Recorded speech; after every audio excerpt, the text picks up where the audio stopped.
அனைவருக்கும் வணக்கம். டிஎன்பிஎஸ்சி மறுபடியும் சிலபஸை சேஞ்ச் பண்ண போகிறாங்களா அப்படின்னு சொல்லிட்டு நிறைய பேர் வந்து கேட்டிருக்கீங்க. ஏன் அப்படின்னா ட்விட்டரில் நம்முடைய டிஎன்பிஎஸ்சியோட மெம்பர் ஒரு போஸ்ட் வந்து கொடுத்துருந்தார். அதாவது தமிழ்நாட்டிலிருந்து யூபிஎஸ்சி விண்ணப்பித்து தயாரிப்பவர்களுக்கு கூடுதல் நன்மை கிடைக்கக்கூடிய வகையில் யூபிஎஸ்சிக்கு இணையாக டிஎன்பிஎஸ்சிக்கு சில பாடத்திட்டங்களை வடிவமைப்பது குறித்து நாங்கள் ஒரு அற்புதமான கலந்துரையாடலை நடத்தினோம். இதன் சாத்தியக்கூறுகள் குறித்து உங்கள் கருத்துக்களை வந்து டைரக்ட் மெசேஜ் அனுப்புங்க அப்படின்னு சொல்லியிருந்தாரு.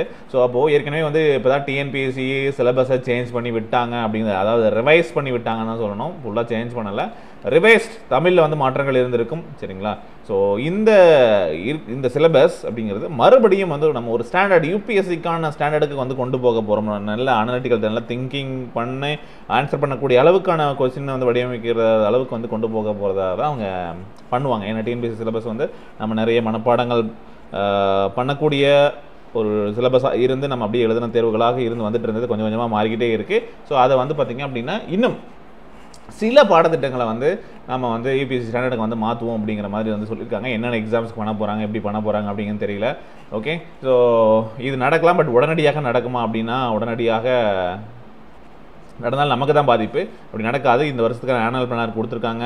அண்ட் அதுக்கான சிலபஸ் ரிவைஸ் பண்ணி அப்டேட் வந்திருக்கு, பார்த்துட்டோம். சரிங்களா? ஸோ அதை ஃபாலோ பண்ணி தான் எக்ஸாம்ஸ் வந்து நடக்கும். இன்னும் 2 months நோட்டிஃபிகேஷன் வரப்போகுது. இல்லாட்டி எவ்வளோ சீக்கிரம் பண்ணுவாங்களா. இப்போ தான் கருத்துக்கள் கேட்குறாங்க, கருத்துக்கள் கேட்டு அதை முடிவு பண்ணி ஸோ இந்த இயருக்கு வந்து இருக்காது அப்படின்னு தான் நான் நம்புகிறோம். ஸோ உடனே சேஞ்சஸ் பண்ணால் மறுபடியும் நமக்கு தான் வந்து கஷ்டம். அந்த மாதிரி எதுவும் இருக்காது. ஸோ உங்களுடைய கருத்துக்கள் என்ன அப்படிங்கிறதையும் வந்து கீழே கமெண்ட் பண்ணுங்கள். அண்ட் இது சம்மந்தமாக உங்களுக்கு ஏதாச்சும் எனக்கு வந்து ஃபீட்பேக் இருக்குது, நான் வந்து கொடுக்குறேன் அப்படின்னாலும் இவருக்கு வந்து நீங்கள் சாருக்கு வந்து நீங்கள் வந்து என்ன பண்ணுங்கள், டைரக்ட் மெசேஜ் வந்து ட்விட்டரில் நீங்கள் வந்து போடலாம். சரிங்களா? எக்ஸ் தளத்தில் வந்து நீங்கள் பதிவு செய்யலாம், டிஎம் பண்ணுங்கள்.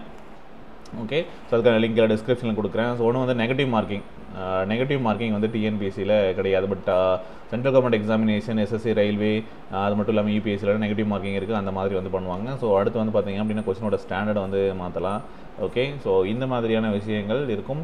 ஸோ இந்த ஏதாவது ஒன்று வந்து இன்க்ளூட் பண்ணுறதுக்கான வாய்ப்புகள் இருக்கும். சரிங்களா? ஸோ இன்னும் நிறைய விஷயங்கள் வந்து சிலபஸ் வந்து பார்த்திங்க அப்படின்னா சிலபஸ் படி பார்க்கும்போது சில நம்ம வந்து நிறைய வந்து மனப்பாடம் பண்ணுற மாதிரி முதல்ல சொன்ன மாதிரி படிக்கக்கூடிய டாபிக் மாற்றிட்டு நல்ல அப்ளிகேஷன் ஓரியன்டாக இப்போ சயின்ஸ் அண்ட் டெக்னாலஜி நீங்கள் படிக்கிறீங்க அப்படின்னா சயின்ஸ் படிக்கிறோம். இப்போ குரூப் ஒர்க்கே சயின்ஸ் படிக்கிறோம். ஃபுல்லாக உட்காந்து நிறைய தியரியாக வந்து நம்ம படிக்கிறதுக்கு பதிலாக அப்ளிகேஷன் ஓரியன்டான கொஷின்ஸ். ஓகேங்களா? ஸோ அந்த மாதிரி கொஷின்ஸ் வந்து கேட்கலாம். ஓகே, அதே மாதிரி நிறைய வந்து பார்த்திங்க அப்படின்னா இப்போ மற்ற டாப்பிக்கில் வந்து கரண்ட் அஃபேர்ஸ் வந்து பார்த்திங்க அப்படின்னா இப்போ என்ன போயிட்டுருக்கோ அதுக்கு ரிலேட்டடான வந்து சப்ஜெக்ட் வந்து இப்போ பாலிட்டிலையோ எக்கனாமிக்ஸோ வந்து கொஷின்ஸ் வந்து அங்கேருந்து வந்து கேட்குற மாதிரி வந்து கொண்டு வரலாம். ஸோ அந்த மாதிரி வந்து இதில் ஏற்கனவே இருக்கிறது தான். பட் அடிஷ்னலாக வந்து பார்த்திங்க அப்படின்னா இந்த மாதிரி விஷயங்களை வந்து நீங்கள் உங்களுக்கு தோணும் இல்லையா, அதெல்லாம் வந்து நீங்கள் சஜஸ்ட் பண்ணுங்கள். அண்ட் இதை பற்றி உங்களுடைய கருத்துக்களையும் மறக்காமல் கமெண்ட்டில் போடுங்க. ஓகே, மீண்டும் அடுத்த ஒரு வீடியோவில் சந்திப்போம். நன்றி.